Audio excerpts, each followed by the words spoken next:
All right, hello, world history people. Let's learn about the last part of the totalitarian unit by talking about Japan. During this time, Japan's empire is on the rise. They are the only industrial country in Asia, and fascism is going to push them to do some pretty terrible things in world history. And this is really Japan's big effort to finally push out of their borders, to take over Asia, and to become a major player on the world stage. Japan's flag was different during this time period. Today, Japan's flag is just a red dot with a white background. But back then, this was their flag, this rising sun, and had these growing lines coming out of the sun in the middle, showing that Japan is this growing and powerful empire. I'll tell you, if you have this symbol on anything, and you go to places like Korea and China today, it's the same thing as if you have a swastika on something in Europe or the United States. This is a racist symbol, and I know like Sunrise Mountain High School uses this symbol as their high school's symbol logo. So I don't know how I feel about that. It's pretty bad. All right, moving on. Come on, let's do it. Okay, so yep, here's Japan rising up, and then they're going to take over all these countries during the course of World War II. And in fact, if this was all land, Japan would have had the largest empire in the history of the world, if you factored that in. And there's growing it up, and here's Japanese soldiers spreading their flag around. Okay, so now I really got to teach you all about what the Japanese royal family is about. So still in the year 2021, Japan has an emperor, Japan has a royal family. And according to Japanese belief, the first emperor of Japan, Jimmu, became emperor of the country in 400 BC, and his grandmother is the sun god. Okay, and what's kind of interesting in world history is the Japanese royal family has been consistent through that entire period, ever since 400 BC. They have genealogical records of this stuff, so they are the oldest tracked family out of any family in the history of the world. The longest documented family lineage by far. And according to Japanese beliefs, even today, the emperor is part god, and he is sort of the spiritual leader and the political leader of Japan. So let's check some of this out.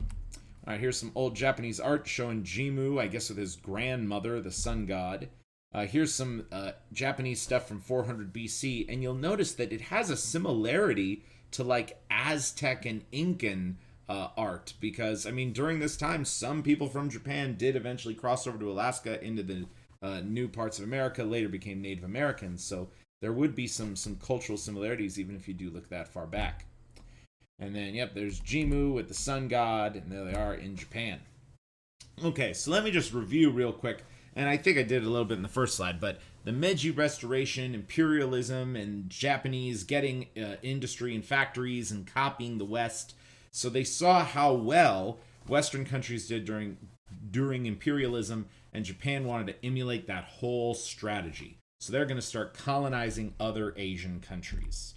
Okay, so this was kind of old Japan. Now this is new Japan. So they're kind of adapting European styles of clothes. And then this was old Japan, very traditional architecture. And now they're adapting European style factories.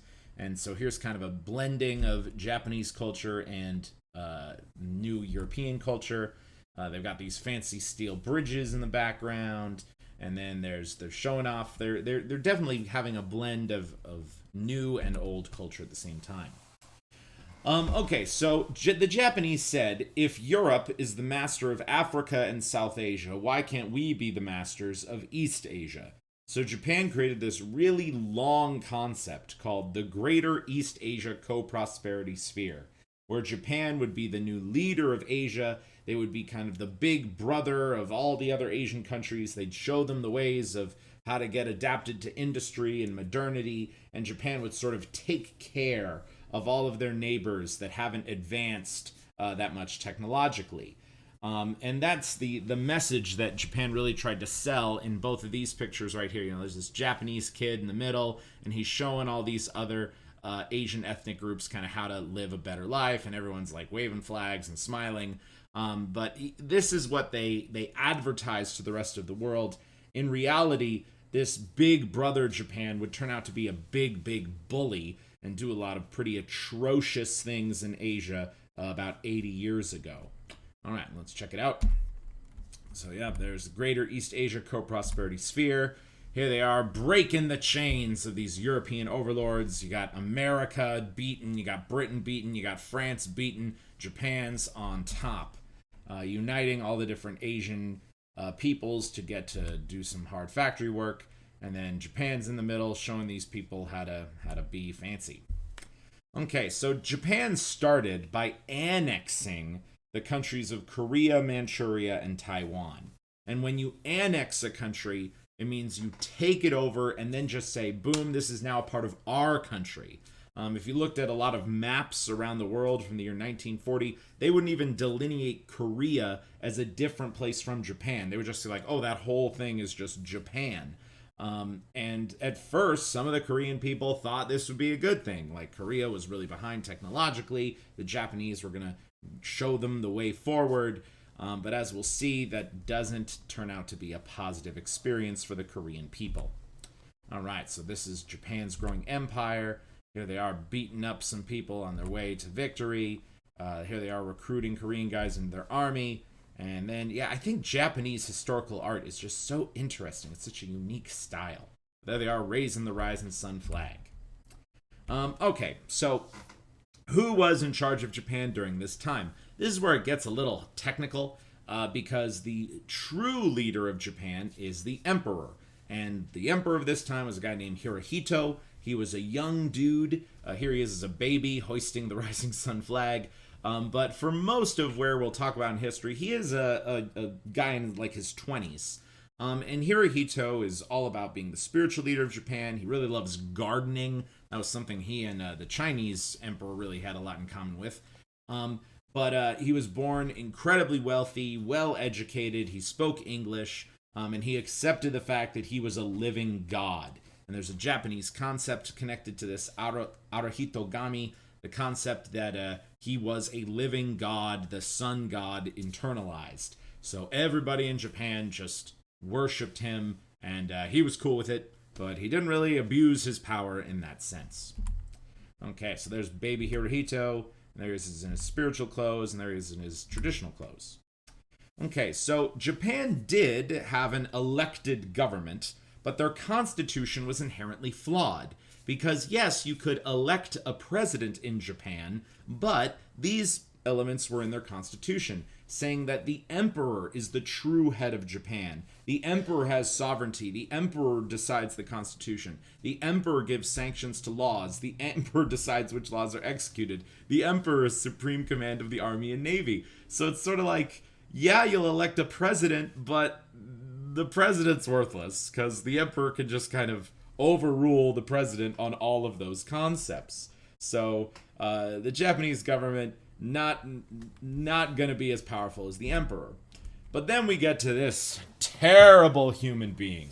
Gosh, if there's anyone I'd love to go back in time and punch in the face, it would be this guy. Hideki Tojo.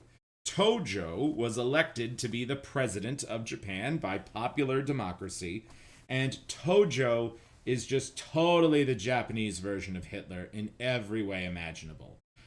He ordered the killing of all mentally disabled Japanese people. He saw them as worthless mouths. He hated the United States of America, said because there were so many different cultural groups that lived in the United States of America, it was a racially corrupt place.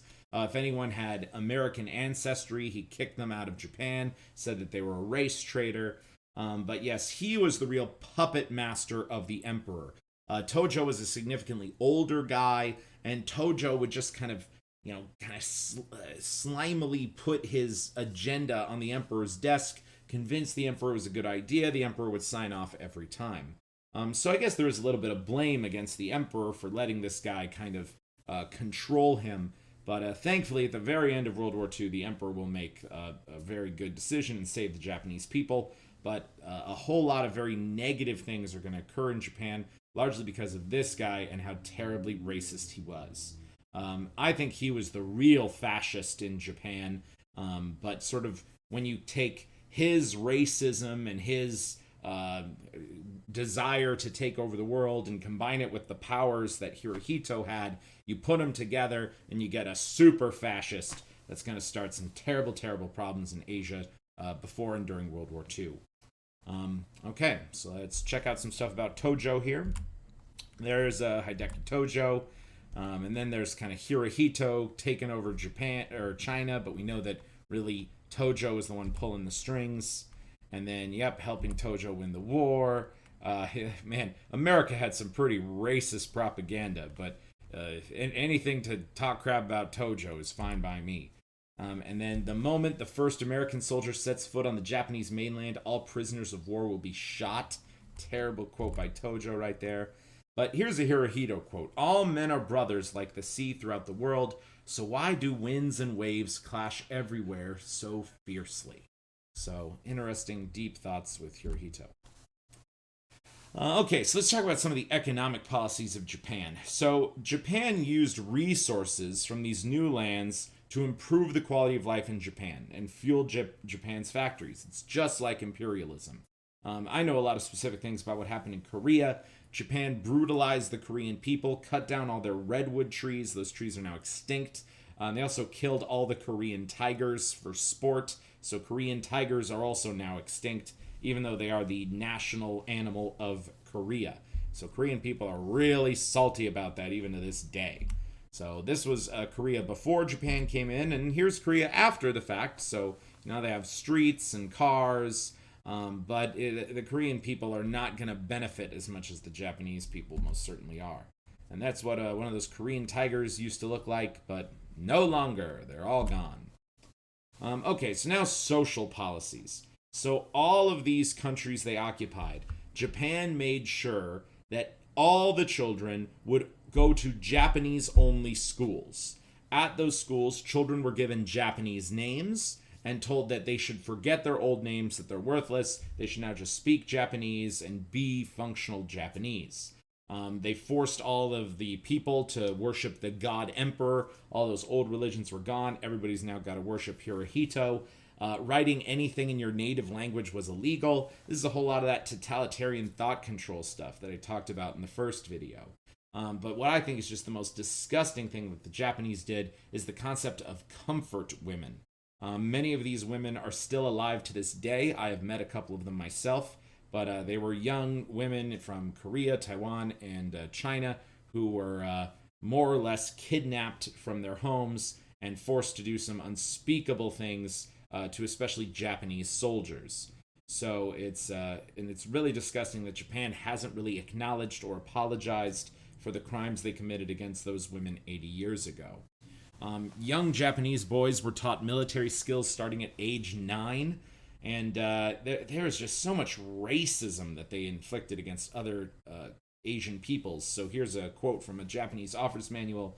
The standard intelligence in Korea is exceedingly low. Most of the people there are easily induced to join any cause. Ugh, that's really frustrating for me to hear. So here's some of those Japanese shrines that got installed all around Asia to worship the emperor. Here's some Korean women that got taken away to be with Japanese men. And then this is something else I want to show you. So I've been to the city of Seoul, the big city of South Korea, many times. And today, at kind of the center of the city, there is this the traditional palace of the old Korean emperors. And this palace is kind of visible from most parts of the city. But when the Japanese took over the city of Seoul, they decided to build this giant, like 10-story administrative building right in front of the Korean palace.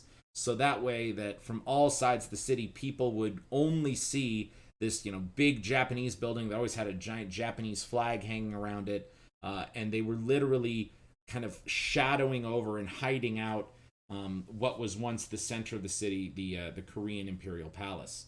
It's almost like, what if some country took over the United States of America and built a giant monument to their country right in front of the Statue of Liberty, so no one could ever see the Statue of Liberty anymore. It's super rude. And then here's a bunch of kids spreading Japanese cultural values in Taiwan. Okay, so did the Japanese people have a problem with any of these terrible acts? At the time, no. There's a Japanese cultural concept called wa, It's difficult to translate into English, but it generally means submitting yourself to the greater group or harmony with the Japanese people.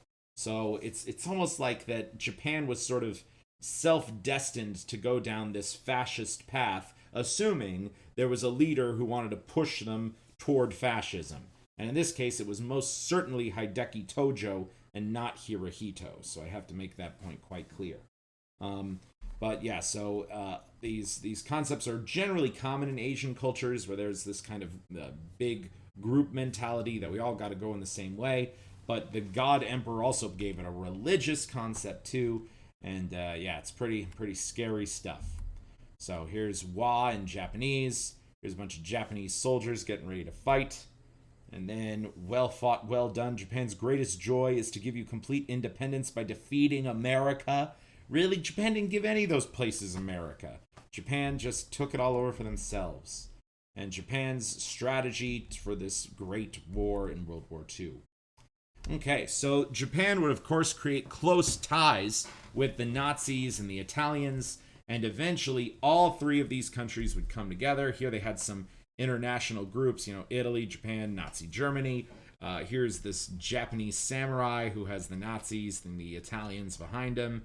Here's all three of those fascist leaders working together.